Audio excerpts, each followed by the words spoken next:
왜 복음이 답이 되지 못하는가? 이 복음이 그들에게 실제가 되지 못했기 때문입니다. 아, 그래, 뭐 나 죄인이지 뭐. 죄인이라고 하니까 뭐 죄인인가 보지 뭐. 이것은 성령의 역사로 깨달은 것이 아닙니다. 지식으로 깨달은 것입니다. 하지만 이런 혼적인 깨달음, 자기 스스로의 공부와 노력으로 얻게 된 지식은 여러분의 삶에 아무런 변화를 주지 못합니다. 내가 진짜 어떤 인간인지, 어떤 죄인인지, 나의 영혼은 멸망당해 마땅할 죄인이라는 것을 누군가의 가르침에 의해서 알게 된 것이 아닌 성령의 체험적 깨달음, 안다는 것을 히브리어로 야다라고 하죠. 이것은 남녀 간의 성관계를 의미합니다. 그런 친밀한 깨달음, 온 육체가 모두 까발려져서 직접 대면하여 보듯 나의 이 죄된 실체를 낱낱이 보게 되는 그 체험적 깨달음은 성령의 역사로 일어나게 되는 것입니다. 지금 이 영상을 보고 계신 분들에게도 두 가지 반응이 일어날 것입니다. 그들과 같이 우리도 복음 전함을 받은 자이나 들은 바 그 말씀이 그들에게 유익하지 못한 것은 듣는 자가 믿음과 결부시키지 아니함이라. 에이, 뭐가 그래? 라는 반응을 하시는 분들도 있을 것입니다. 하지만 믿음과 결부시키는 분들에게는 이 메시지를 통해서 저에게 일어난 성령의 역사, 죄를 깨닫는 역사, 상처 치유의 역사가 여러분들에게도 동일하게 일어나리라 기대하며 이렇게 전하는 것입니다. 이 메시지를 통해서 듣는 모든 분들의 상처 치유가 다 해결될 거라고 바라지도 않아요. 단 한 분이라도 상처에서 해방될 수 있다면 저는 그것 때문에 이 사역을 하는 거예요.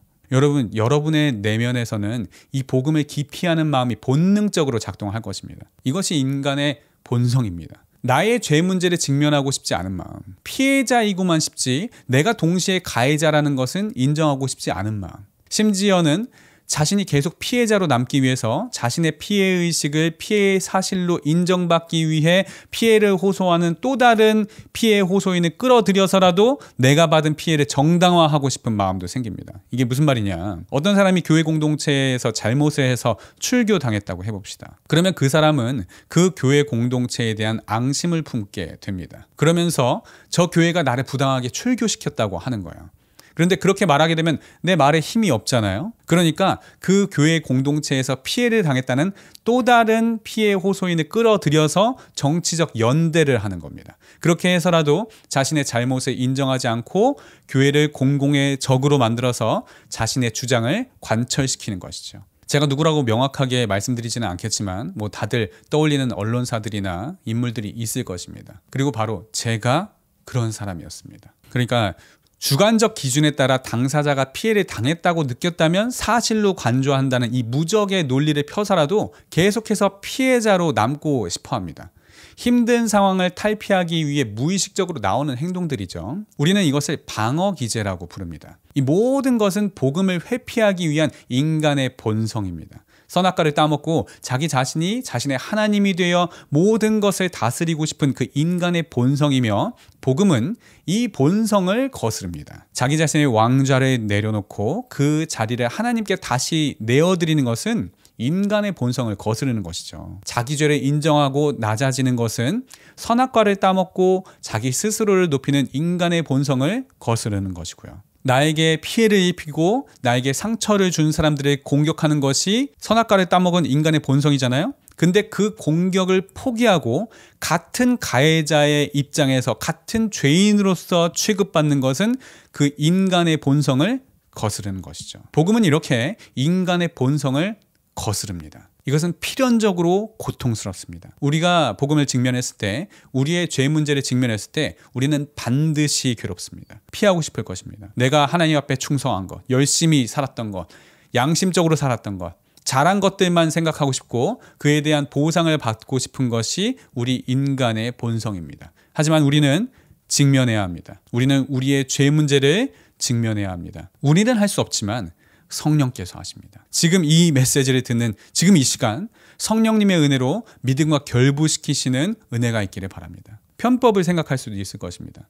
다른 지름길은 없는지, 꼭 내 죄 문제를 직면해야만 해결될 수밖에 없는지, 하나님께서는 나에게 꼭 이렇게 괴로운 방법으로만 역사하셔야 하는지, 다른 방법을 찾아 헤맬 수도 있습니다. 상처가 있는 사람은 자신의 상처를 유지한 채 자신의 상처를 건드리지 않을 만한 사람과 결혼을 하려고 합니다. 예를 들어 부모나 애인에게 폭력을 경험한 사람은 평생 자신을 존중하고 사랑해줄 사람을 찾습니다. 부모나 애인의 외도를 경험한 사람은 평생 확실히 자신만을 바라봐줄 사람을 찾습니다. 부모나 애인이 돈 문제를 일으켜서 상처를 받은 사람은 경제적 안정을 줄 만한 사람을 찾습니다. 하지만 현재 그런 문제를 안 일으킨다고 해서 미래에도 그런 문제를 안 일으킬 거라는 보장을 할 수가 없죠. 또 미래를 아시는 하나님 입장에서 볼 때 이 사람은 평생 그런 문제를 안 일으킬 사람이 확실하다 할지라도 우리가 그 미래를 알 수가 없잖아요. 그렇죠? 실제로 문제가 없는 사람이라 하더라도 그런 사람을 알아볼 수 있는 눈이 우리에게는 없습니다. 즉 이것은 자신의 기준에 부합한 사람을 찾아서 해결될 문제가 아니라는 것입니다. 그런 인간적인 방법으로 해결할 수 있는 문제가 아니라는 것이죠. 복음 외에 다른 길은 없다고 봅니다. 다른 길이 있다 하더라도 그것이 복음을 대체하는 방법이 되어서는 안 된다고 봅니다. 복음을 직면하라고 이 문제를 허락하신 건데 이것을 다른 방법으로 해결하게 되면 더 큰 문제, 더 심각한 문제를 통해서라도 하나님께서는 언젠가는 여러분들이 이 복음을 직면하게 하실 것입니다. 여러분은 여러분의 결혼이 더 우선이라 생각하시겠지만 하나님 편에서는 여러분의 구원이 더 우선이기 때문입니다. 이런 상처 가운데 계신 분들은 인생에 있어 결혼만 안 풀리지 않을 것입니다. 인생에 있어 분명 다른 문제들도 발생하고 있을 거예요. 진로에 있어 고민인 경우도 있을 것이고 교회에 정착하지 못해 고민인 경우도 있을 것이고 부모와의 관계로 인해 고민인 경우도 있을 것입니다. 상처가 있는 사람은 반드시 그 상처가 자극이 될 만한 부분들을 피해서 생활을 하기 때문입니다. 치질이 있는 사람이 정상적으로 막 아무데나 앉을 수 있을 것 같아요? 상처가 있는 사람은 정상적인 생활, 정상적인 반응을 하기가 어렵기 때문에 삶의 어느 영역에 있어서라도 잘 안 풀리고 있는 게 있을 거예요. 사회생활을 하더라도 남들보다 몇 배는 더 고생을 해야 겨우 남들만큼의 퍼포먼스가 나온다든가 아니면 그렇게 몇 배나 고생을 해도 남들만큼 퍼포먼스가 잘 나오지 않을 겁니다. 아시는 분들은 아시겠지만 저는 현재도 교회에 안 나가는 그 성도들, 일명 가나안 성도들도 돕고 있죠. 그분들의 이야기를 들어보면 자기가 원하는 바를 교회가 들어주지 않아서 공동체 밖으로 튀어나가는 경우도 있습니다. 모든 가나안 성도가 그런 것은 아니지만 하나님을 요술램프의 진이로 아는 사람들은 하나같이 가나안 성도이거나 곧 가나안 성도가 되죠. 어찌 보면 이것은 필연적인 결과입니다. 교회는 같은 신앙관을 가진 사람들이 이룬 공동체입니다. 그 공동체 멤버는 그 공동체를 섬기기 위해 모이는 것이지 섬김을 받기 위해 가는 것이 아니죠. 저는 어느 교회를 섬깁니다. 제가 섬기는 교회는 어느 교회입니다. 이렇게 얘기하지 제가 섬김받는 교회는 어디입니다. 이렇게 소개하지 않잖아요. 그렇죠? 교회는 우리의 소원을 들어주고 맞춰주는 곳이 아니기 때문에 그런 목적으로 교회를 가는 사람은 당연히 교회에서 자신이 소원하는 바를 달성할 수 없겠죠. 그럼 교회에 실망하고 나오게 되는 것은 너무나 필연적인 결과인 것입니다. 이것은 가정이란 공동체에도 동일하게 적용되는 원리입니다. 가정은 섬김 받으러 가는 곳이 아닙니다. 가정은 섬기러 가는 곳입니다. 가정이 섬김 받으러 가게 되면 반드시 튀어나올 수밖에 없습니다. 여러분의 배우자는 여러분의 소원을 들어주는 진이도 아니고 여러분을 주인님으로 모셔야 하는 종도 아닙니다. 그런데 만약 여러분의 배우자를 그런 요술램프의 진이로 여러분의 소원을 들어주는 종으로 그리고 여러분 스스로를 주인님으로 여기려 한다면 반드시 여러분은 그 공동체에서 불행을 맛보게 됩니다. 그것은 여러분의 가정이 문제가 있기 때문이 아니라 여러분의 잘못된 기대가 불행하다고 느끼게 만드는 것입니다. 자신의 배우자나 교회뿐만 아니라 하나님조차도 자신의 요술램프의 진이 취급을 하는 분들이 있습니다. 내가 원하는 바를 들어주지 않는다면 나는 더 이상 하나님을 따를 이유가 없다고 하시는 분들이 있죠. 자신의 기준에 부합한 사람을 찾아서 될 문제가 아닌데도 불구하고 하나님은 전능하시니까 어떻게 좀 해달라는 겁니다. 그러면 하나님께서는 그 기도에 응답하십니다. 바로 복음을 직면할 기회를 주십니다. 그런데 그 사람들은 그것을 자신의 기도에 대한 응답으로 여기지 않습니다. 그들은 자신이 기도한 대로만 응답되어야 기도 응답이라고 생각합니다. 복음을 직면하는 거, 자신의 죄 문제를 직면하는 거, 나 역시 가해자임을 인정하는 거, 멸망할 자였다는 것을 인정하는 것은 죽기보다 싫어합니다. 나는 바뀌기 싫고 내 기도 제목은 양보하기 싫으니 하나님이 내 기도에 맞춰서 응답하라고 주장합니다. 하나님을 요술램프의 진이로 취급하며 진이가 알라딘의 주인님으로 모시듯 하나님이 자기 자신의 주인님으로 모시길 바라는 것이죠. 물론 하나님께서 우리의 소원에 응답을 하실 때도 있습니다. 떡과 복음으로 우리에게 다가오실 때가 있습니다. 하지만 언젠가는 떡을 제하고 복음만에 직면할 때가 오게 하십니다. 내가 곧 생명의 떡이다. 나를 먹고 마시라고 하실 때가 올 것입니다. 바로 그때 복음은 제가 원하는 응답이 아닙니다. 저는 떡을 원합니다.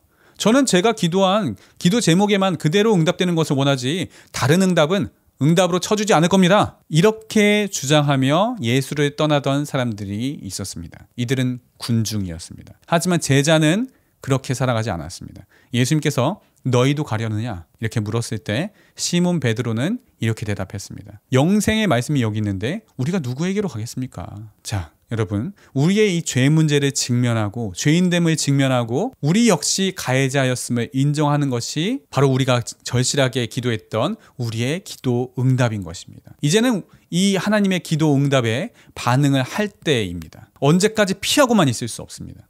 주여, 성령님 임하시옵소서. 부디 이 영상을 통해서 단 한 사람이라도 주님 자신의 죄 문제를 직면하는 그 은혜를 허락하시고 지금껏 자신의 결혼을 막고 있던 그 상처와 분노로 쌓여진 막힌 담을 허무시옵소서.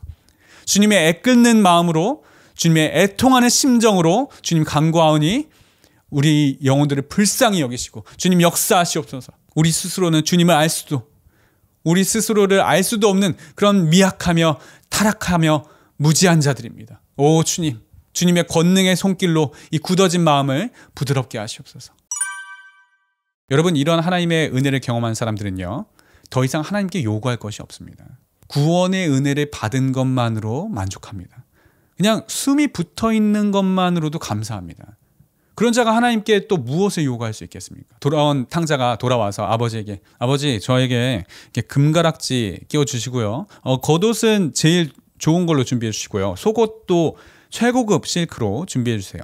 그리고 잔치 준비해 주세요. 닭이나 돼지는 싫고요, 툭불 한우 정도는 잡아 주셔야 됩니다. 이렇게 반응했을까요? 그렇지 않아요. 내가 일어나 아버지께 가서 이르기를, 아버지, 내가 하늘과 아버지께 죄를 지었사오니 지금부터는 아버지의 아들이라 일컬음을 감당하지 못하겠나이다. 나를 품꾼 중에 하나로 보소서 하리라 하고, 그저 품꾼 중에 하나로 봐달라고 하는 거예요.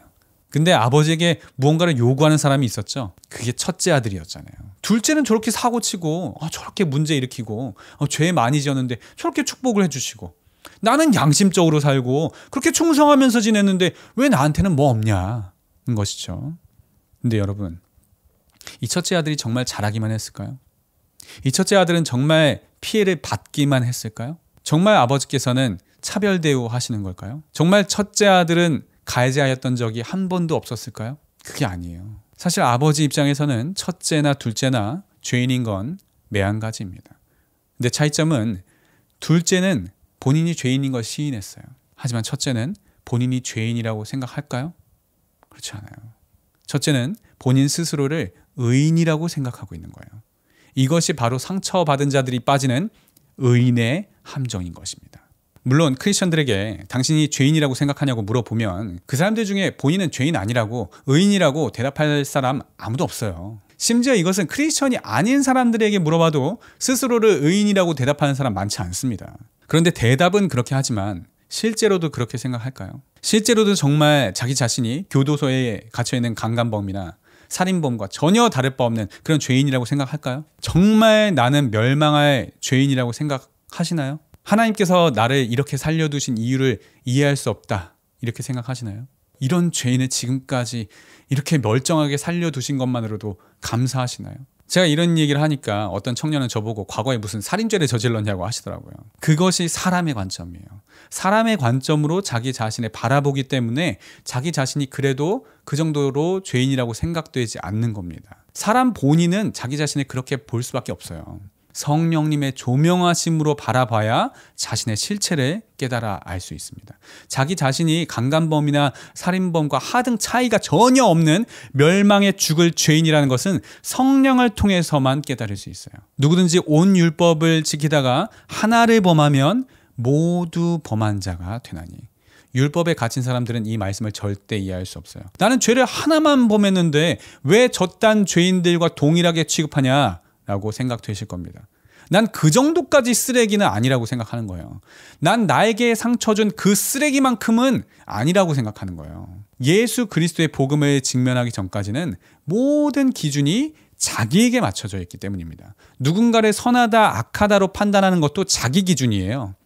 나보다 선하고 의로우면 그 사람은 의인, 나보다 악하면 그 사람은 악인으로 분류해요. 하지만 복음을 직면한 사람은 그 기준이 말씀으로, 그리스도로 바뀌게 됩니다. 말씀을 기준으로 봤을 때 그 누구도 자기 행위로는 의롭다 함을 받을 수 없다는 걸 깨닫게 됩니다. 방어 기제가 강한 사람은 그것을 인정하기 싫어합니다. 피하려고 합니다. 편법을 쓰려고 합니다. 최대한 자기 스스로를 지키려고 하는 것이죠. 그 사람이 왜 계속 그런 방어 기제를 쓰는 걸까요? 자존심이 세기 때문이에요. 자아가 강하기 때문에, 그런 자신의 자아를 깨뜨리기 싫기 때문에 계속 편법을 쓰고 싶고 복음을 피하고 싶은 것입니다. 동성애가 죄라고 해도 그것을 인정하고 싶지 않은 1단계에 머물 수도 있어요. 성령의 조명하심으로 그것을 죄로 깨닫기 전까지는 그것이 죄로 여겨지지 않을 거예요. 본인이 크리스천이라고 천명하면서 동성애자라고 말하는 사람들도 본인의 죄인이라고, 동성애는 죄라고 말은 그렇게 합니다. 하지만 진짜 죄인이라고 생각할까요? 진짜 본인이 그 죄로 인해 멸망할 죄인이라고 생각할까요?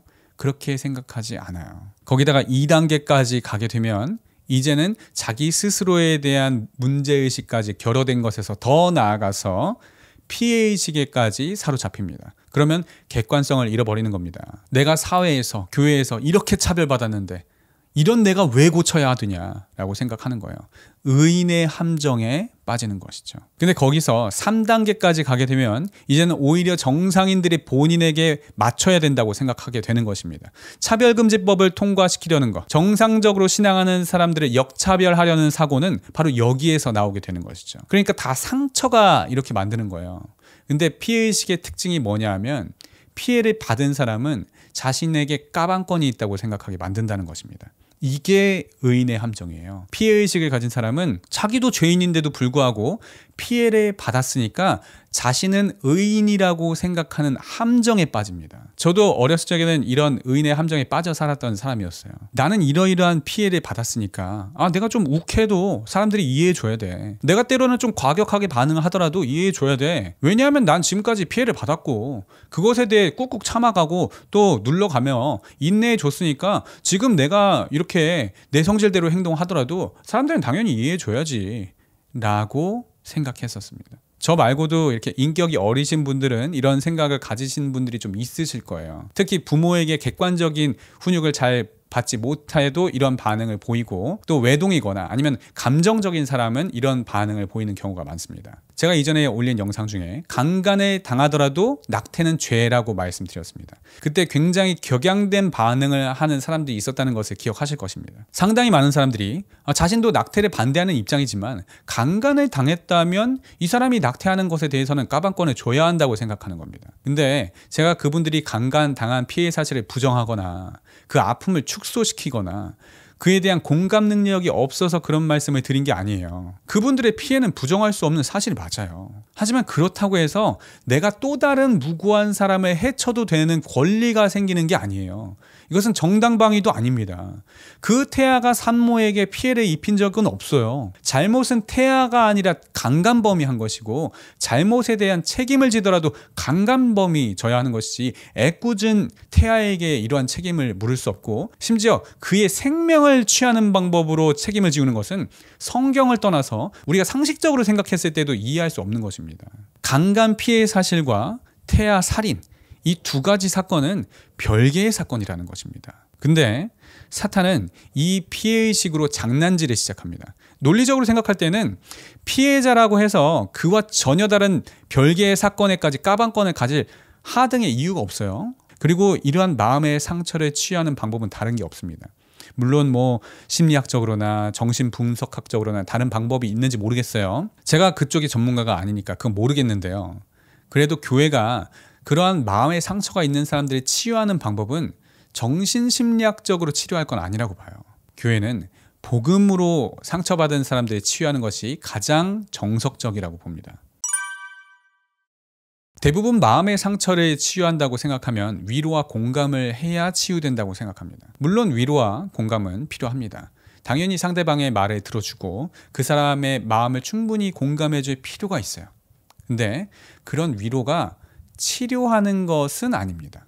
그런 위로와 공감은 일종의 수술을 위한 마취제 역할을 하는 것입니다. 마음 치유의 수술을 받기 전에 이 수술이 잘 이루어질 수 있도록 마음의 문을 여는 그런 준비 작업을 하는 것이죠. 보통 상담의 첫 시간은 그렇게 들어주고 위로해주고 공감해주는 그런 시간을 갖게 됩니다. 하지만 마취만 해서는 아무런 치료가 이루어지지 않아요. 그렇죠? 살을 째고 자르고 피가 튀는 수술이 들어가야 그 수술을 통해서 제대로 된 치료가 되어지는 것이죠. 마찬가지로 이 마음의 상처가 치료되기 위해서는 결국